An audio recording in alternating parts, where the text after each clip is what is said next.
بسم اللہ الرحمن الرحیم نحمدہ ونصلی علی رسولہ الکریم اما بعد۔ حقوق کی سنتیں۔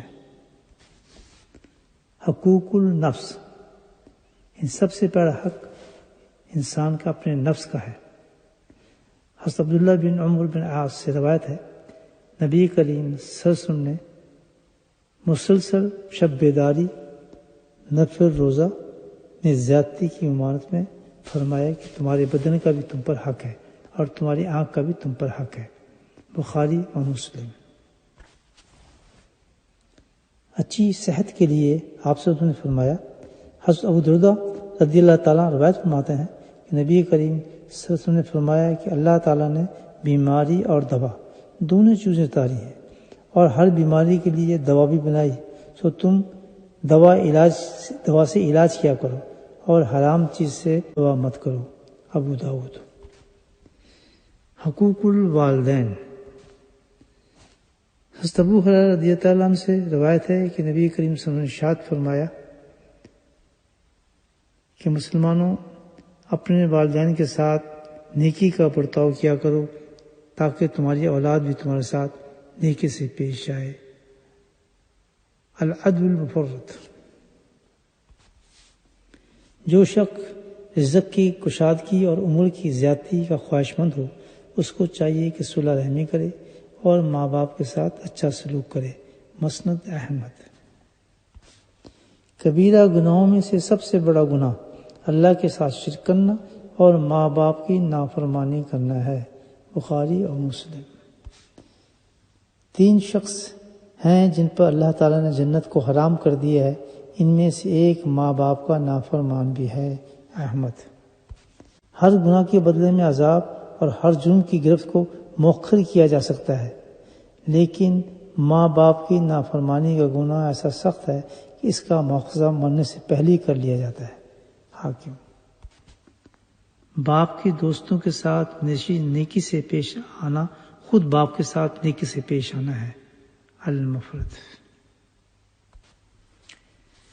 جو آدمی اپنے ماں باپ کے مرنے کے بعد ان کا قرض ادا کر دیتا ہے، ان کی مانی ہوئی بات پوری کر دیتا ہے، وہ اگرچہ زندگی میں ان کا نافرمان رہا ہو، پھر بھی وہ اللہ کے نزدیک ان کا فرما بردار سمجھا جائے گا۔ اور جو آدمی اپنے ماں باپ کے مرنے کے بعد نہ ان کا قرض ادا کرتا ہے، نہ مانی ہوئی منت پورا کرتا ہے، وہ اگرچہ زندگی میں ان کا فرما بردار رہا ہو، پھر بھی اللہ کے نزدیک ان کا نافرمان سمجھا جائے گا۔ المفرد۔ بحیر بن رحمۃ اللہ اپنے باپ سے اور اپنے دادا سے یوں روایت کرتے ہیں کہ میں نے رسول اللہ صلی اللہ علیہ وسلم سے دریافت کیا کہ میں احسان کا معاملہ کس کے ساتھ کروں؟ آپ نے فرمایا اپنی ماں کے ساتھ۔ میں نے پھر پوچھا کس سے نیکی کروں؟ فرمایا اپنی ماں کے ساتھ۔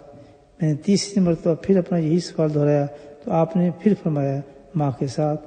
میں نے چوتھی مرتبہ پھر پوچھا کس سے بھلائی کروں؟ آپ نے فرمایا باپ کے ساتھ، پھر جو قریبی رشتہ دار ہو وہ مقدم ہے۔ مشکات۔ حضرت ابن عباس رضی اللہ تعالیٰ عنہ سے فرماتے ہیں کہ جس مسلمان کے ماں باپ مسلمان ہیں اور وہ صبح دم اجر و ثواب کی نیت سے ان کی خدمت میں سلام پرسی کے لیے حاضر ہوتا ہے تو اللہ تعالیٰ اس کے لیے جنت کے 2 دروازے کھول دیتا ہے، اور اگر والدین میں سے ایک ہے تو جنت کا 1 دروازہ کھولا جاتا ہے۔ اگر دونوں میں سے کسی ایک کو اس نے ناراض کر دیا اور غصہ دلایا تو جب تک وہ راضی اور خوش نہ ہو اللہ تعالیٰ بھی خوش نہیں ہوتا۔ حاضرین میں سے کسی نے پوچھا یعنی اگر ماں باپ اس پر ظلم کریں تب بھی؟ آپ نے فرمایا ہاں، اگرچہ دونوں اس پر ظلم کریں۔ نبی کریم صلی اللہ علیہ وسلم ارشاد ہے کہ وہ آدمی ذلیل ہو پھر ذلیل ہو۔ لوگوں نے پوچھا ہے خدا کے رسول کون آدمی؟ آپ نے فرمایا وہ آدمی جس نے اپنے ماں باپ کو بڑھاپے کی حالت میں پایا، دونوں کو پایا یا کسی ایک کو پایا، اور پھر ان کی خدمت نہ کر سکا، جنت میں داخل نہ ہو سکا۔ مسلم۔ حضرت عباس رضی اللہ تعالیٰ سے روایت ہے کہ نبی کریم صلی اللہ علیہ وسلم فرماتے ہیں کہ جو نیک اولاد بھی ماں باپ پر محبت بھری ایک نظر ڈالتی ہے اس کے بدلے اللہ تعالیٰ اس کو ایک حج مقبول کا ثواب بخشتا ہے۔ لوگوں نے پوچھا، اے اللہ کے رسول، اگر کوئی ایک دن میں 100 بار اس طرح رحمت اور محبت کی نظر ڈالے؟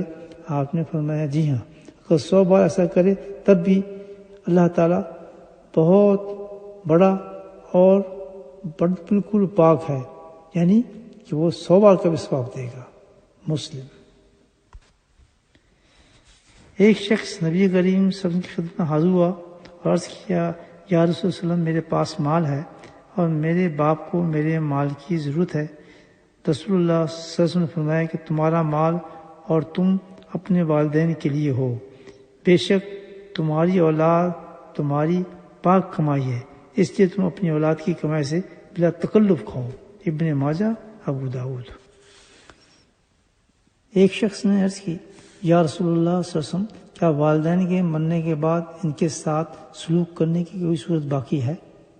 فرمایا، ان کے لیے دعا کرو، ان کے لیے استغفار کرنا، ان کے مرنے کے بعد ان کی وصیت کو پورا کرنا، ان کے قرابت داروں سے صلح رحمی کرنا، محض ان کی قرابت کی وجہ سے کی جائے،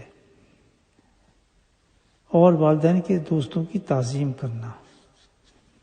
مشکات، ابو داؤد، المفرد۔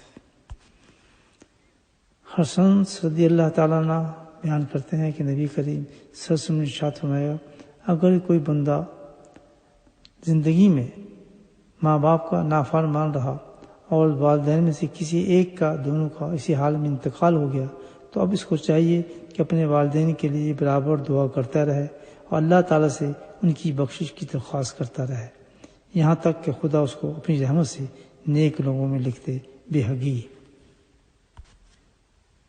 والدین کے انتقال کے بعد ان کے ملنے والوں سے سلوک اور احسان کیا جائے۔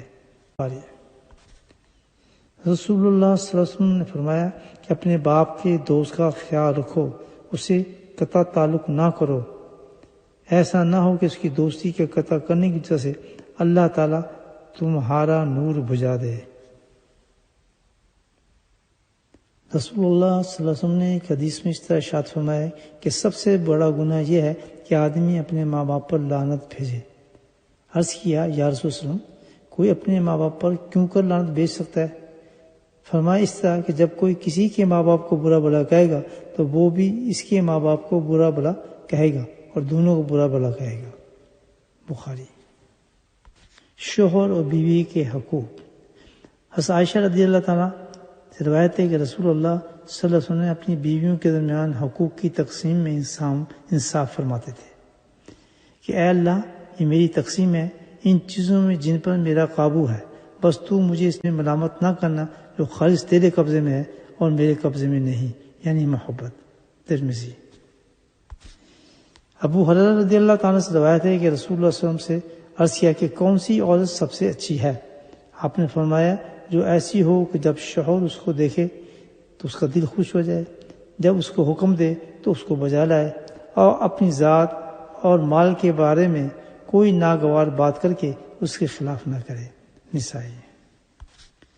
ایک حدیث میں ہے کہ جب شوہر کہیں باہر جائے تو اس کی غیر موجودگی میں اس کے گھر بار اور ہر امانت کی حفاظت کرے۔ سنن ابی داؤد۔ حکیم بن معاویہ رضی اللہ تعالیٰ سے روایت ہے کہ میں نے عرض کیا، یا رسول اللہ صلی اللہ علیہ وسلم، ہمارے بیوی کا ہم پر کیا حق ہے؟ آپ نے فرمایا یہ کہ جیسا تم کھانا کھاؤ اس کو بھی کھلاؤ، جیسا کپڑا پہنو اس کو بھی پہناؤ، اور اس کے منہ پر مت مارو اور نہ اس کو برا بھلا سناؤ اور نہ اس سے ملنا چھوڑو مگر گھر کے اندر رہ کر۔ ابو داؤد۔ حضرت ام سلمہ رضی اللہ تعالیٰ عنہ فرماتی ہیں کہ رسول اللہ صلی اللہ علیہ وسلم نے فرمایا کہ جو عورت اس حال میں وفات پائے کہ اس کا شوہر اس سے راضی اور خوش ہو، وہ جنت میں داخل ہوگی۔ ترمذی۔ مشکات۔ حضرت عائشہ رضی اللہ تعالیٰ عنہ فرماتی ہیں کہ رسول اللہ صلی اللہ علیہ وسلم نے ارشاد فرمایا کہ عورت پر سب سے بڑا حق اس کے شوہر کا ہے اور مرد پر سب سے بڑا حق اس کی ماں کا ہے۔ حضرت عباس رضی اللہ تعالیٰ فرماتے ہیں کہ رسول اللہ صلی اللہ علیہ وسلم نے فرمایا 3 آدمی ایسے ہیں جن کی نماز قبول نہیں ہوتی۔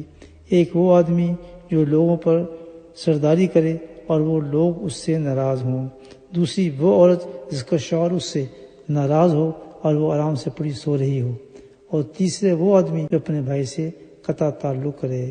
بخاری۔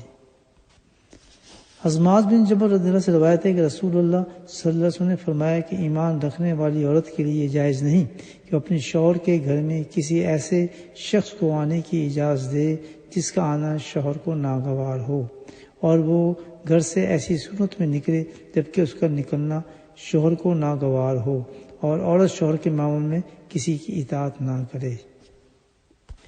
نبی کریم صلی اللہ علیہ وسلم کا ارشاد ہے، جب کوئی مرد رات میں اپنی بیوی کو جگاتا ہے اور وہ دونوں مل کر 2 رکعت نماز پڑھتے ہیں تو شوہر کا نام ذکر کرنے والیوں میں اور بیوی کا نام ذکر کرنے والیوں میں لکھا جاتا ہے۔ ابو داؤد۔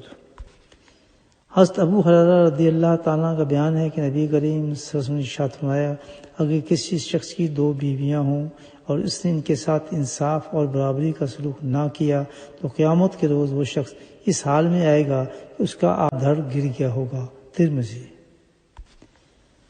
نبی کریم صلی اللہ علیہ وسلم نے ارشاد فرمایا کہ عورت جب 5 وقت کی نماز پڑھے، اپنی آبرو کی حفاظت کرے، اپنے شوہر کی فرمانبرداری کرے، وہ جنت میں جس دروازے سے چاہے داخل ہو جائے۔ الترغیب۔ نبی کریم صلی اللہ علیہ وسلم نے ارشاد فرمایا کہ اللہ تعالیٰ قیامت کے روز اس عورت کی طرف نظر اٹھا کر بھی نہ دیکھیں گے جو شوہر کی ناشکر گزار ہوگی، حالانکہ عورت کسی وقت بھی شوہر سے بے نیاز نہیں ہو سکتی۔ نسائی۔